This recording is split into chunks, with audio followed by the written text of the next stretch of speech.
Hello বন্ধুরা, তোমার সবাই কেমন আছে? আশা করি ভালো আছো। আমি অনেক ভালো আছি। চলো তোমাদের একটা ভিডিও দেখা আমাদের বাড়ির পাশেই। চলো, আমার জেঠি বাড়ি হয় আমাদের বাড়ির সাথেই, তো সেই বাড়ি একটা অনুষ্ঠান আছে, সেটা তোমাদের দেখায়, তারপরে বলবো সেই বাড়িতে কিসের অনুষ্ঠান। চলো, এটা আমাদের বাড়ি, আমি বাড়ির সামনে যাচ্ছি।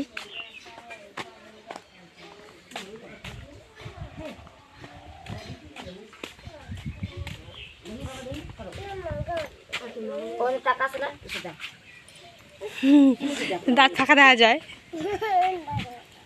এই যে আমার বৌদি, এই যে খিচুড়ি রান্না হচ্ছে, যেমন মেজ বৌদি বসে আছে, আর হচ্ছে আমার বড় বৌদি রান্না করছিল। আমার বড় বৌদি এখন সরে গেছে।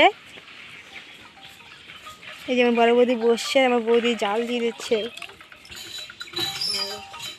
তো ভিডিওটা দেখালাম। তো এই বাড়িতে সেম জিনিস বাল্যক সেবা হচ্ছে। যেটি হচ্ছে মহাকুম্ভ মেলায় গিয়েছিল, সেখান থেকে কাল আসছে, তাই বাল্যক সেবা দিচ্ছে আজকে। তো আজকে দিনের বেলায় ভিডিওটা শ্যুট করলাম, কারণ আছে জেঠি বাড়ি তাড়াতাড়ি খিচুড়ি রান্না হয়ে যাবে আর বিকেলের আগেই খেতে দিয়ে দেবে, তাই তোমাদের দেখালাম। চলো, ভিডিওটা যদি ভালো লেগে থাকে like comment and share follow করে দিও। টাটা।